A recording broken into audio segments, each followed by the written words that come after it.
came to the dock, took off my waders, and then I walked up to this cocktail party, you know, of Swan Gay people. And, you know. Du petit déjeuner jusqu'à peu près 11 heures, ou 2 heures le matin où je passe ici. Alors je travaille, bon, j'ai toute une partie de ma collection de livres de cuisine ici. Et bien sûr, bon, ça c'est le côté plus américain de tous les livres de cuisine. Et international, il y a les livres sur la boulangerie, la pâtisserie. Et puis, j'ai aussi beaucoup de livres français. Alors, ça, c'est une petite collection, une partie de ma collection de livres plutôt antiques. Annick, you want something to be signed? Yes, of course. No problem. This is just the list. Yeah. Allez, left me un message. Pendant qu'on négociait pour acheter le restaurant en bas, donc c'est à peu près environ 1700 mètres carrés, quand même, c'est assez grand. Et donc, de là, on a aussi, j'ai négocié personnellement pour acheter un appartement au-dessus, du fait qu'ils étaient très intéressés de m'avoir dans cette copropriété.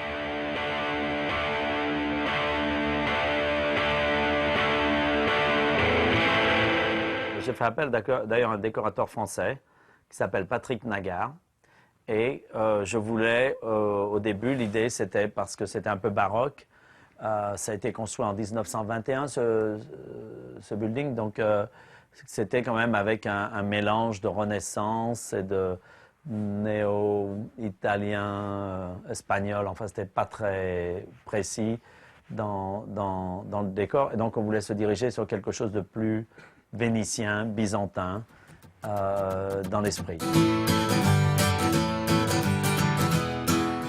Ben, l'appartement est vraiment situé au-dessus de la cuisine. Là. Une partie de l'appartement ici est au-dessus du restaurant. Et en fait, ma chambre à coucher, la chambre à coucher de ma fille est au-dessus d'une partie de la cuisine.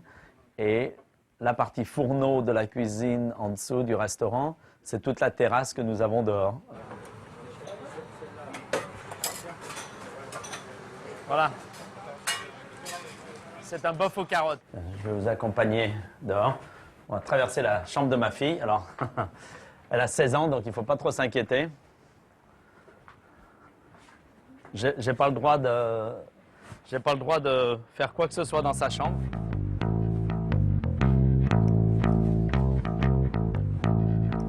Two beef, medium and medium rare, and two paupiètes.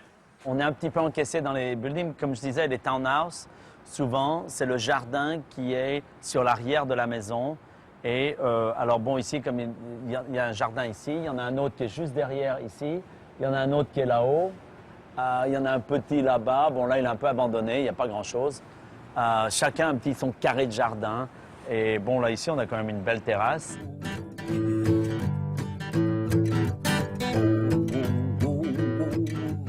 Pourquoi New York? Parce que de toutes les villes que j'avais visitées aux États-Unis quand j'étais là dans mes 2 premières années, je pense que New York était pour moi la ville la plus fascinante, certainement la ville la plus énergique et où il y avait une clientèle, où il y avait un potentiel qui était unique, je trouvais. C'était autant New York ne ressemble pas à Paris, New York ne ressemble pas à Londres. Il y a quelque chose, je pense, à New York qui est très, très particulier à New York. Et pour des jeunes qui viennent ici, je pense que c'est très captivant. On a un peu de tout. On a des Français, des Américains, des Japonais, des... Where are you from? Hawaii. C'est 10 fois plus frénétique que Paris. Donc, en fait, c'est venu sur le tard. Je suis devenu un citadin grâce à New York. Scallop, no garlic, 1 hot foie gras, 1 pea soup. After that, the veal, 2 beef, medium and medium rare, and 2 paupiètes. Il y a très peu de choses qui sont à valeur vraiment à investissement financier. Beaucoup de choses sont des valeurs affectives qui, pour moi, sont des relations personnelles avec les artistes plus que... Ici, c'est un tableau de Chuck Close. Et c'est un autoportrait de Chuck Close que l'on connaît très bien et qui aujourd'hui est dans une chaise roulante, en fait. et qui est un peintre très fameux ici, qui a ses peintures au MoMA, qui a ses peintures dans beaucoup de musées dans le monde entier. Et en fait, le plus on se rapproche de la peinture, et le plus on voit que c'est fait de petits dioptriques carrés, comme sur une photo qui est vraiment mis au microscope. On retrouve tous ces carrés de couleurs et de contrastes. C'est une accumulation de fourchettes fait par Armand et qui a la même en bronze devant chez Trois Gros à Roanne. Et c'est une chose que j'adore devant chez Trois Gros, donc ça me garde un petit peu à Roanne. Ça, c'est une œuvre de James Rosenquist, qu'on connaît très bien, très fameux, pop artiste un petit peu, qui est vraiment avant-garde. C'est le Star and Stripe, c'est le drapeau américain, à la vitesse de la lumière. Et puis ça, c'est un jeune peintre américain qui s'appelle Doug Trump, et auquel j'avais ses peintures aussi dans le bar à Daniel, dans l'ancien Daniel, donc j'ai récupéré ça parce que bon, il a fait des collages, c'est un peu des collages et des dessins, et il y a toute la Côte d'Azur ici, enfin tout au moins la baie de la Côte d'Azur, et avec des petits endroits qui me rappellent des souvenirs un petit peu d'endroits où j'aimais passer beaucoup de temps, donc j'aime passer du temps. Donc j'ai dit tiens, j'aimais bien cette pièce aussi, j'en ai 2 pièces de lui, j'en ai une plus grosse de l'autre côté, et je trouvais ça très sympa. C'est mon objet favori parce que, bon, il y a une paire de seins ici que je dois tirer pour vider mes poches tous les jours quand je rentre du travail. Et puis ici, au nombril, je mets les iPods et des choses comme ça. Ouais, garde ça un petit peu plus au-dessus, là, comme ça. Ouais, tu caches un petit peu le milieu, comme ça, c'est très bien. Ce sont des petites crevettes des Carolines, avec une petite fricassée de légumes verts de printemps, des fèves, des courgettes, des asperges. Dire que je passe énormément de temps au restaurant. On passe quand même beaucoup de temps avec ma famille ici aussi. Mais je pense que cet appartement, si je devais choisir un autre appartement à New York, ce que je souhaite faire peut-être dès que ma fille va rentrer au collège, c'est-à-dire qu'elle arrive à 18 ans, où elle n'a plus besoin d'habiter ici, je pense que je vais trouver un appartement où ce sera peut-être complètement différent d'ici, quelque chose de peut-être plus style loft et dans des quartiers un petit peu plus, peut-être plus comme Downtown, Soho, Tribeca, West Village, qui sont très sympas. Mais pour l'instant, ça me convient très bien d'être ici. Parce que ma cuisine, c'est un placard. Vous l'avez vu, la cuisine, non? Je vais vous la montrer, mais la cuisine, c'est vraiment une cuisine new-yorkaise. Donc, mais bon, le peu de cuisine que je fais ici, ça va très bien, quoi. Pour faire la cuisine le dimanche, ça suffit. Alors, imaginez, c'est vraiment une cuisine de New-Yorkais. Parfois, j'invite 20 copains, 30 copains. Je monte des tables d'en bas, une grande table ici. Une fois, j'ai invité un tas de chefs de New York, un peu les meilleurs chefs de New York, et on a fait de la fondue savoyarde avec la charcuterie découpée. C'était superbe parce que, je veux dire, il y a 5 feux ici. Alors non, en fait, on était 6 chefs à faire la fondue parce qu'il nous fallait 6 casseroles pour pouvoir nourrir tout le monde. Donc, on était 6 chefs là autour. J'avais mis un petit réchaud ici à côté. 6 chefs, à chacun faire sa fondue pour voir qui faisait la meilleure fondue. Je vais redescendre dans mon autre cuisine maintenant.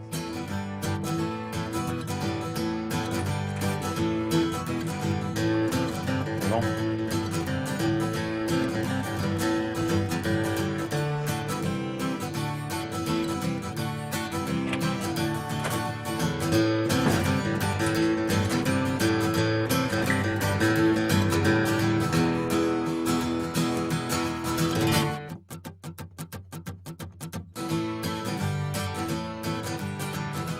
Alors ça fait à peu près 25 marches. La cuisine d'en haut et la cuisine d'en bas. Ah. Ce soir, on a une partie, un cocktail ce soir pour pas mal de clients. Good evening, everyone.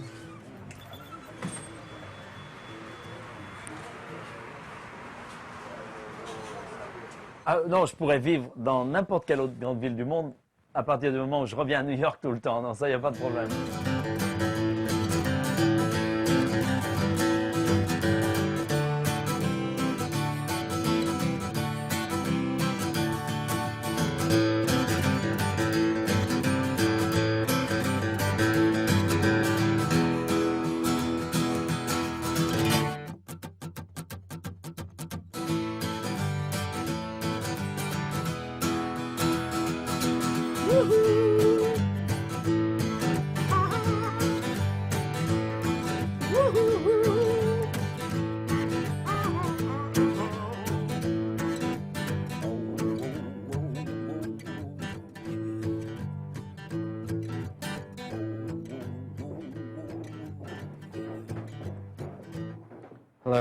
Bonjour, mon nom est Carrie Leibovitz et je vis dans cette maison, à Harlem.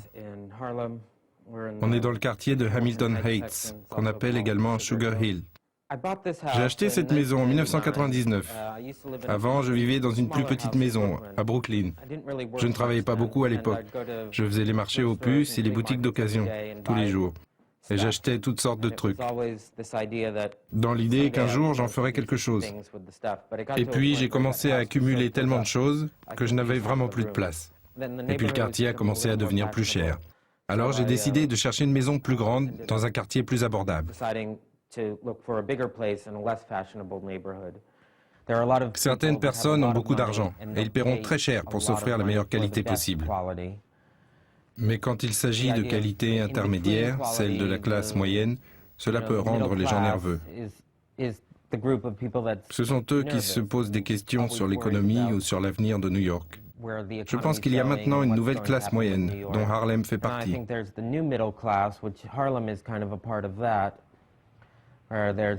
Les gens qui s'installent à Harlem sont contents de trouver un appartement ou une maison qu'ils peuvent s'offrir et apprécier. C'est un phénomène nouveau par ici, et cela a contribué à donner plus de valeur aux immeubles alentours.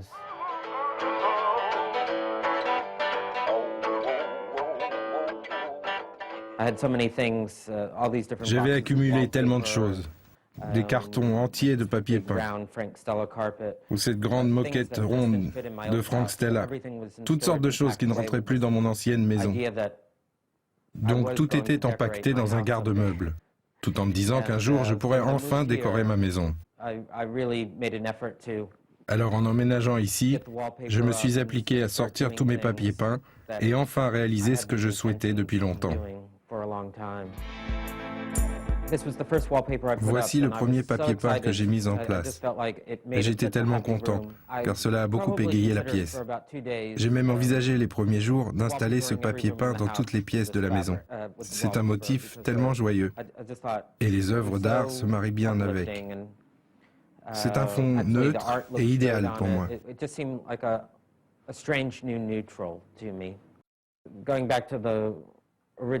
Pour en revenir à une décoration plus symétrique, il y a les drag queens de Warhol, de part et d'autre de la cheminée, ainsi qu'un autre Warhol, sur le principe de Rorschach.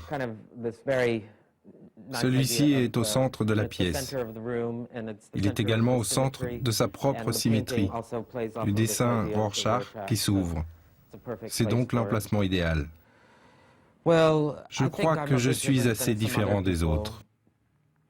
Tout le monde a ses propres idées.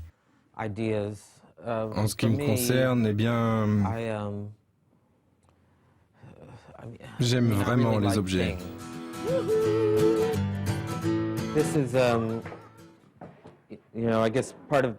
Je possède de nombreuses œuvres d'art, et celles que j'ai pour des raisons sentimentales, j'ai tendance à les exposer ici. Des œuvres importantes, ainsi que d'autres moins importantes, mais qui me rappellent des œuvres plus importantes des mêmes artistes. Ou alors des œuvres anonymes, mais que j'apprécie tout particulièrement. Je suis sans cesse à l'affût de nouvelles choses, et je les ramène à la maison. J'ai peut-être le sentiment navrant que je finirai mes jours seul à regarder tous ces objets autour de moi. Certaines personnes recherchent le confort, une grande salle de bain ou des armoires bien rangées. Ce sont des choses qui n'ont pas d'importance pour moi. Je continue d'entasser les choses. Vous avez sans doute remarqué que ce n'est pas le grand confort ici. Il n'y a pas vraiment de canapé confortable pour se prélasser. On ne peut pas regarder la télé depuis la chambre ou la cuisine.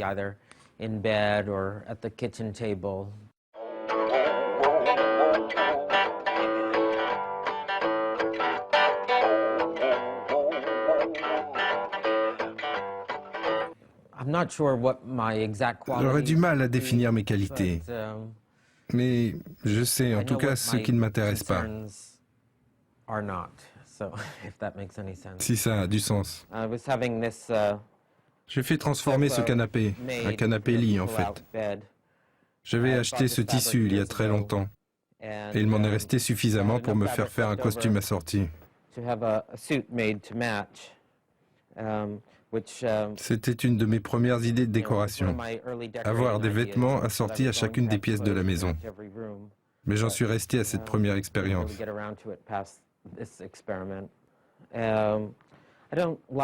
Je n'aime pas trop m'entourer de mes propres œuvres. Mais ceci, je l'ai fait au début des années 90.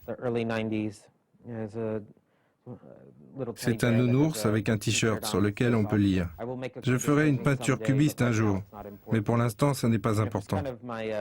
C'était mon œuvre en réaction au sida à l'époque.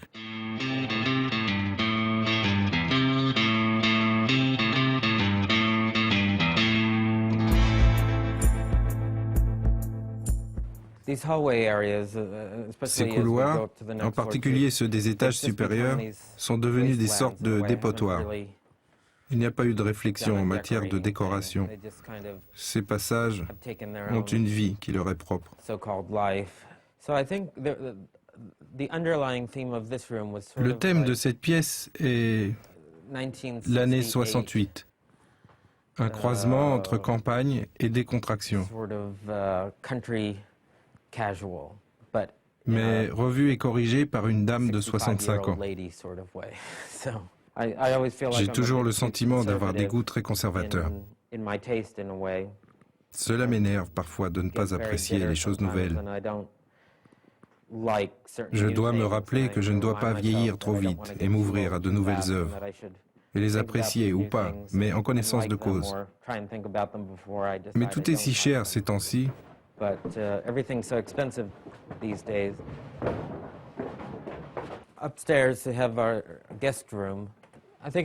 En haut, nous avons la chambre d'amis. C'est une pièce accueillante avec un lit confortable. J'ai une affinité avec l'art folklorique américain. C'est donc un bon vieux lit américain. Et des œuvres sur les murs, une peinture de William Copley avec une idée de sentimentalité, une reproduction au-dessus du lit du tableau de Salvador Dali, la persistance de la mémoire. Je n'ai rien contre Dali, sans le trouver extraordinaire. Mais cette image a tellement de résonance pour tellement de gens. Et puis un Warhol, un grand dessin de pénis. Et puis ce paravent, Niki Tsingfal. Je l'ai acheté au sein d'une vente de vêtements, pas une vente d'art. Je pense que si cela avait été le cas, je n'aurais pas pu me l'offrir. Je suis né ici à Manhattan, puis mes parents sont partis s'installer dans le Connecticut quand j'avais 5 ans. Puis je suis allé à l'université à New York et j'en ai eu marre de cette ville. Et j'ai eu cette envie de m'installer dans l'Amérique profonde et d'être sur un campus américain traditionnel. Alors je suis allé à l'université de Kansas. Et après, je n'ai pas voulu rentrer à New York, alors je suis allé à Boston. Puis je n'ai vraiment pas aimé Boston, alors je suis finalement rentré à New York. Maintenant, je suis là depuis à peu près 90, 91. Vous savez, New York est un tel marché d'art.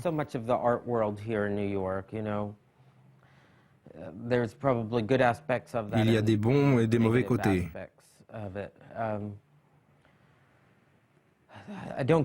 Je ne vais pas dans les galeries de Chelsea si souvent,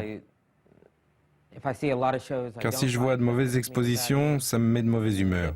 Et si je vois trop d'expositions intéressantes, ça me met aussi dans une autre forme de mauvaise humeur. Je travaille chez Christie's, alors je suis impliqué dans le monde de l'art au quotidien. Mais s'agissant de galeries d'art contemporain, pour y découvrir de nouvelles œuvres, je suis devenu assez paresseux ces dernières années. New York est dans une phase un peu bizarre.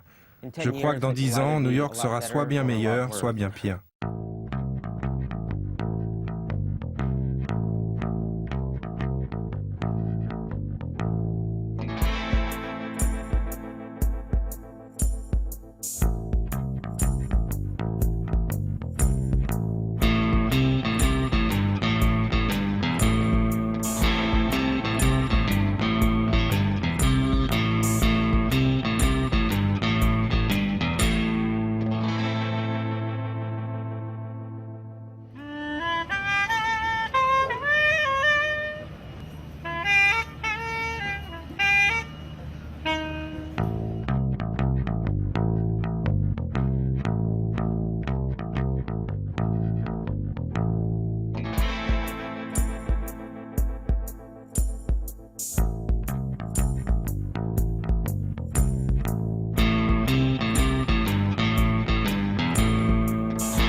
Mon nom est Benjamin Noriega Ortiz.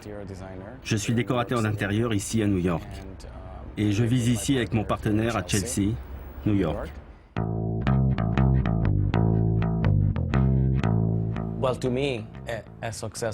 Pour moi, une décoration d'intérieur est réussie lorsque, ayant franchi le pas de la porte, les mots vous manquent.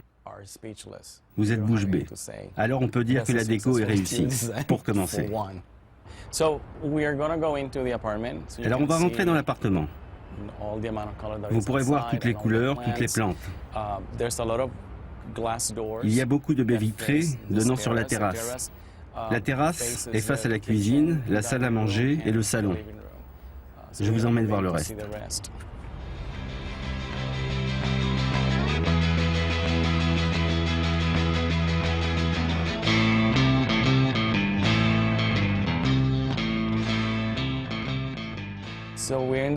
On est dans le salon. Il se trouve que le salon, la cuisine et la salle à manger font partie d'un espace continu.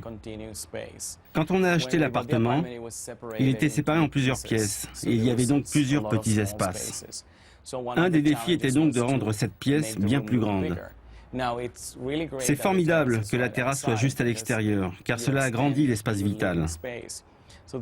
L'autre chose que nous avons fait pour agrandir l'espace est de mettre un miroir à l'opposé de la terrasse, ce qui permet d'apprécier la terrasse par 2 fois. Les miroirs sont utilisés de manière très architecturale.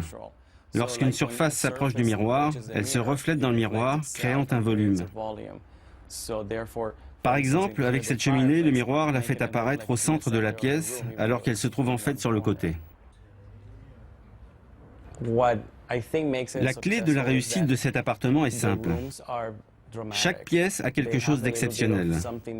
Ce petit truc supplémentaire que vous n'auriez pas si vous l'aviez fait vous-même. C'est en fait un équilibre entre les éléments et accessoires de chaque pièce. Chaque pièce est comme un paysage, et Steve en est le paysagiste. Ce qui apporte énormément aux intérieurs. En fait, nous créons la coquille dans laquelle le client peut s'exprimer. L'autre avantage de ces intérieurs consiste à pouvoir être modifiés facilement.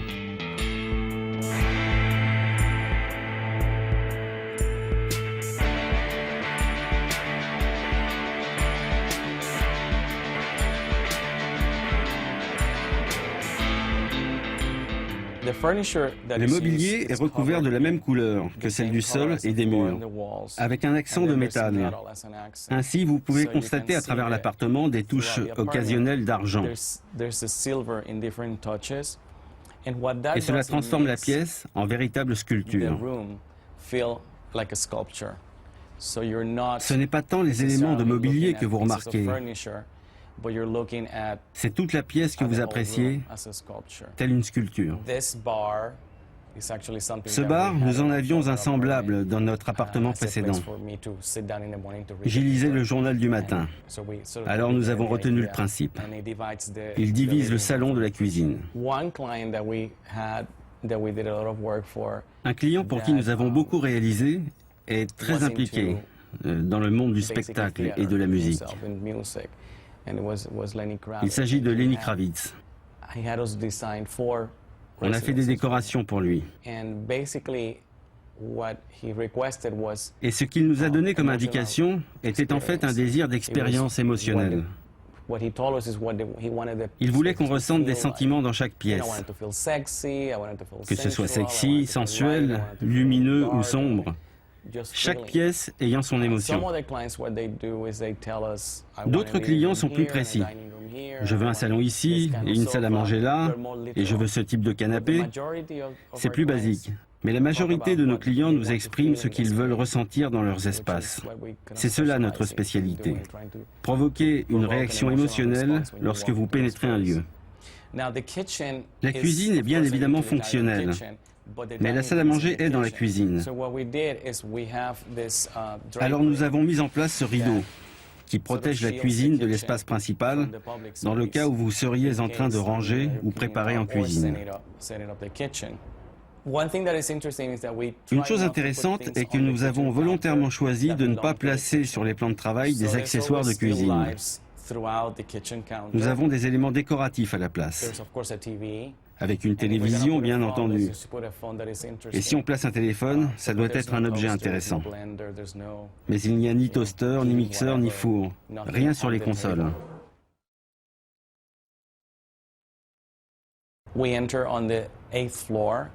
Nous accédons à l'appartement par le 8e étage, car nous avons transformé cet espace en entrée principale. C'est là où nous enlevons nos chaussures, nos vêtements, où l'on se prépare pour l'appartement, et ensuite nous montons ici à l'espace principal. Cette porte est utilisée pour les livraisons, pour la cuisine.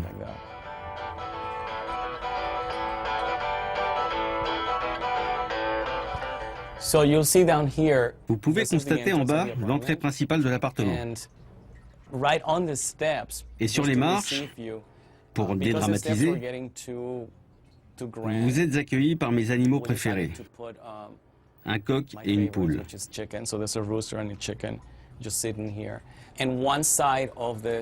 Un côté de l'escalier est en miroir, l'autre côté est en métal, recouvert de feuilles d'aluminium. Et cette feuille d'aluminium se transforme en rideau, qui vous permet d'entrer dans la chambre.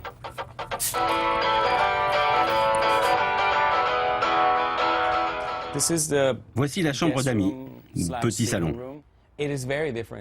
Créer une architecture d'intérieur dans un appartement à New York est très différent de tout ce que vous pouvez réaliser ailleurs.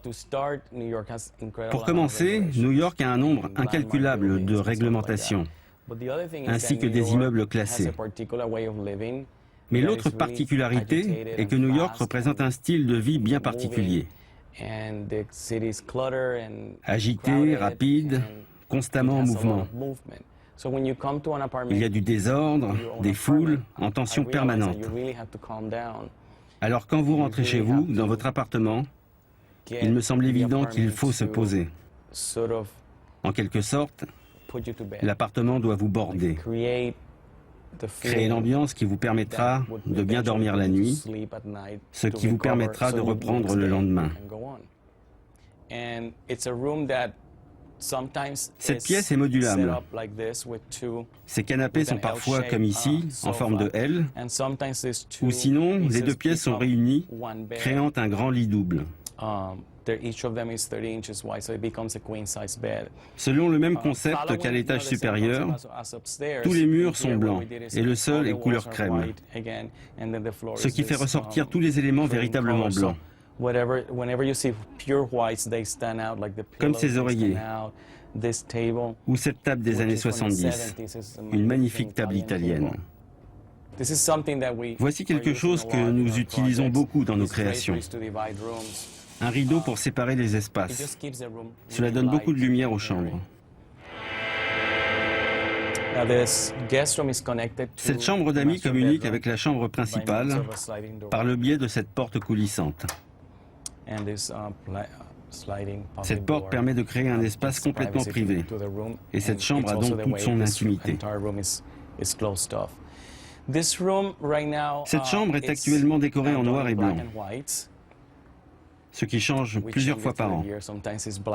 Parfois cette chambre est noire, parfois toute blanche, parfois en noir et blanc, ou rose ou bleu.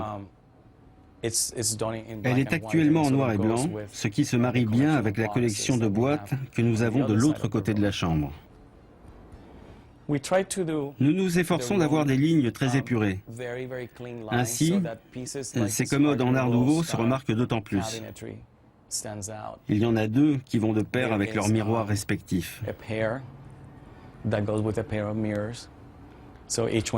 Chacun a donc sa propre commode. Pour compenser ces ornements, les tables de nuit de chaque côté du lit s'illuminent.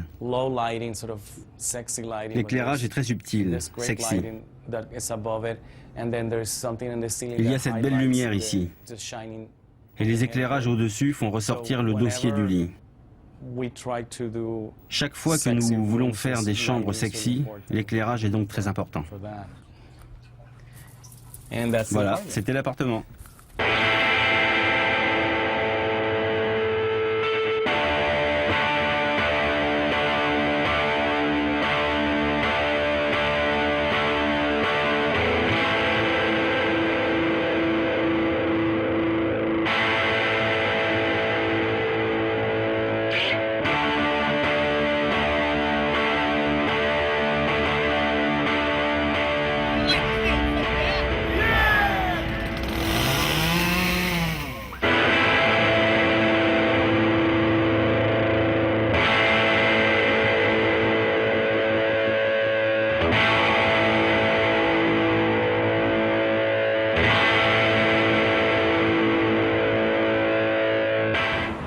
Bonjour, je m'appelle Eleanor Ambos. Soyez les bienvenus dans le Metropolitan Building de Long Island City, à New York. Entrez, s'il vous plaît.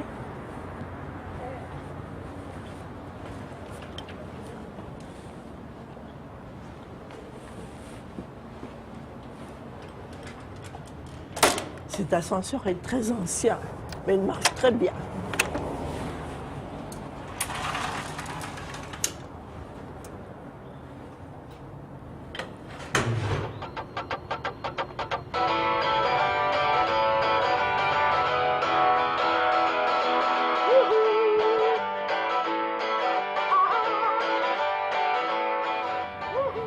Voilà, ça c'est le Queensboro Bridge qui connecte Manhattan avec l'île. Ce que je vous avais dit qui a été bâti en 1909 et qui a tout changé ici. Je suis née à Zweibrücken, Deux-Ponts, on appelle ça Deux-Ponts en français, une toute petite ville en Allemagne, dans l'ouest de l'Allemagne. Et là, tout était cassé. Mais il y avait de très beaux bâtiments avant la guerre et ils ont été refaits. Peut-être de mon côté, je fais pareil.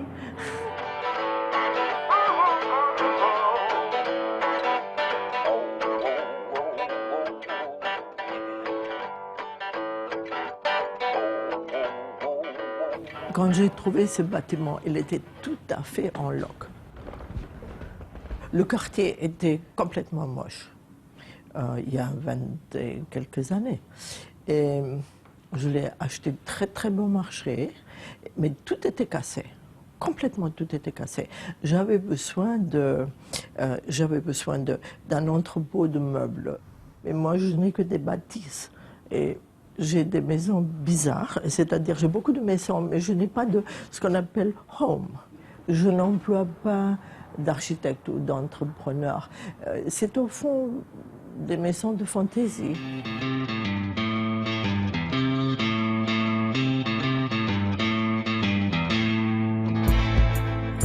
C'est pas si ça sort très bien en français, mais en anglais, de dire house and home, c'est très différent. La différence, c'est que home, c'est là où on habite, c'est le chez soi, c'est où on. Et house, c'est tout simplement une bâtisse, un bâtiment, une maison. Vous ouvrez là et vous êtes dans une toute petite pièce où je dors quand ça me plaît. J'adore des toutes petites pièces. Comme tout est grand autour de moi, c'est très agréable d'être dans une petite pièce. Eh bien, ça c'est plus ou moins l'étage où tout le monde veut venir prendre des photos. C'est ce qu'il y a du plus, comment dirais-je, désordonné, mais ça attire les gens.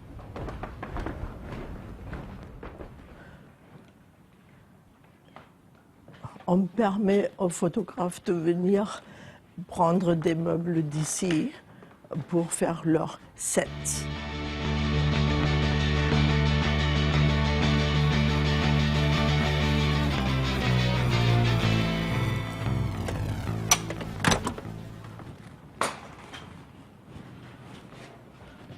Regardez, je trouve ça très beau.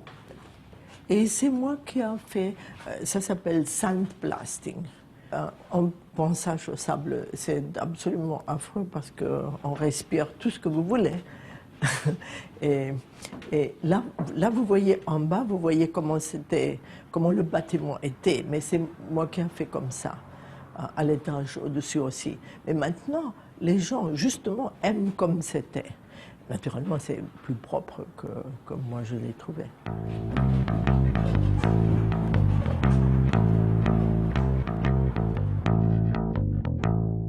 D'abord, c'était mon bureau là-bas. Et ici, c'était comme derrière. Vous voulez voir comment c'est derrière? Tout était comme ça. C'était d'une tristesse. C'était comme ça. Je trouve le monde tellement inesthétique, excepté pour les châteaux en France. Je trouve le monde tout à fait inesthétique. Et alors, je passe tout mon temps à le rendre plus esthétique.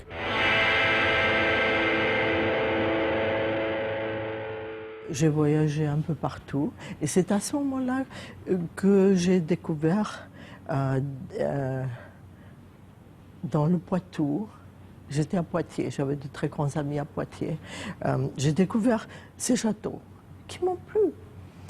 C'était formidable, vraiment, après avoir vécu à New York, où tout est plutôt droit et froid, de voir la campagne française avec ses belles demeures. Et c'est à ce moment-là que j'ai décidé que ce qu'il faudrait faire dans la vie, c'est d'embellir le monde physiquement, moralement. J'ai jamais eu de problèmes moraux, mais esthétique, oui. Et alors, c'est ça qui m'a donné l'idée c'est ça qui m'a donné l'idée de faire de la décoration d'intérieur. Et comme j'étais très amoureuse de tout l'aspect de tout en France, peut-être c'est rentré dans mon esprit d'aimer les choses françaises. Donc, le plancher était très vilain, mais c'est nous qui l'avons peint. Et en général, ça plaît.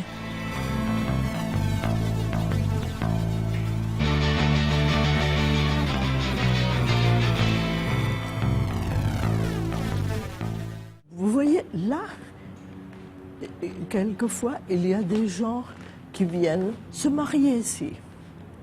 On a de véritables mariages. Et tout d'un coup, je me suis rendu compte que j'avais créé une espèce d'église. Moi, je me sens libre ici de faire tout ce qui me passe par la tête.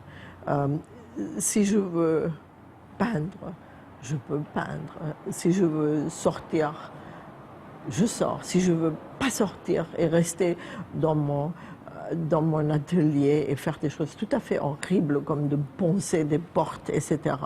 Et ces portes-là ont été trouvées dans la rue. Et c'est moi qui les ai poncées.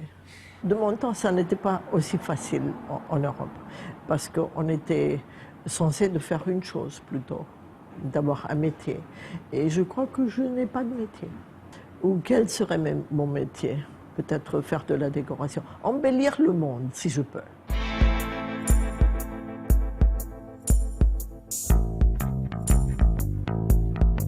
On peut voir toute cette étendue de l'espace. J'ai mis ces choses-là. Ça s'appelle bibliothèque, n'est-ce pas? Sinon, la salle aurait été tout simplement un espace vide avec des colonnes. Il me plaît de laisser ce bâtiment tel qu'il est du dehors. Il est très grand, très imposant, mais on ne se rendrait pas compte que quand on rentre, l'atmosphère change. Et c'est ça qui est amusant, et ça amuse les gens follement. On a perdu mon employé qui, en général, fait ce travail-là. Mais je fais tout moi-même si ça ne me passe pas la tête.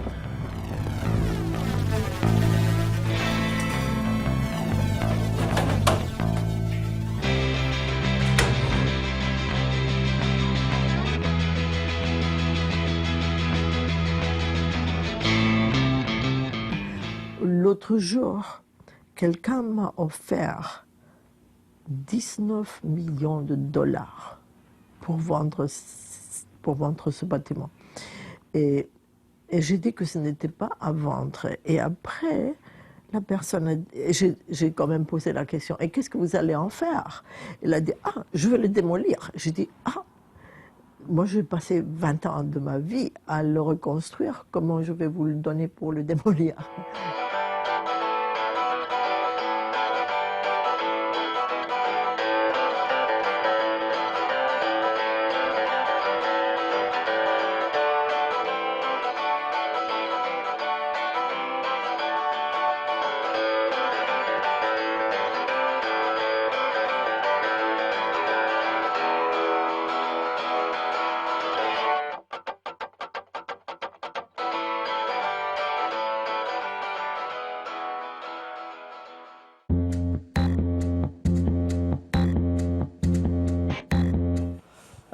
Bon, il y a beaucoup de choses que j'aime recommander à New York, mais en particulier, par exemple, pour un restaurant, au déjeuner, parce que le déjeuner à New York, souvent, c'est une affaire d'affaires.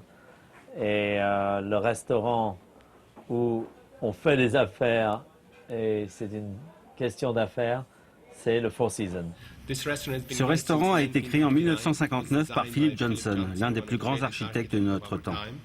Il a ce côté très très moderne. Les plafonds font 15 mètres de haut et très cubique, mais très moderne, tout en étant très classique en même temps. Voici une petite salle à manger privée qui peut recevoir entre 20 et 40 invités, entourée de beaux tableaux. C'est assez magique comme endroit. Et bien sûr, il change aussi. Il y a une salle, il y a le bar, le grill, où les hommes les plus puissants des États-Unis et les businessmen viennent au grill le midi pour déjeuner. Voici la salle du grill. Je vais vous montrer la table de Philip Johnson.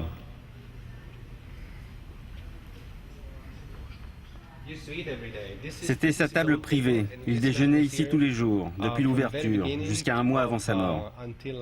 C'est incroyable. Suivez-moi. Et puis il y a aussi la salle de restaurant qu'ils appellent le pool, où il y a une petite piscine au milieu, avec 4 arbres dans chaque coin de la piscine. Et ces arbres représentent la saison. Donc à chaque saison, ils changent d'arbre. Donc en ce moment, l'arbre est en fleurs. Et puis après l'été, c'est un autre type d'arbre, l'automne, l'hiver. C'est assez magique comme endroit.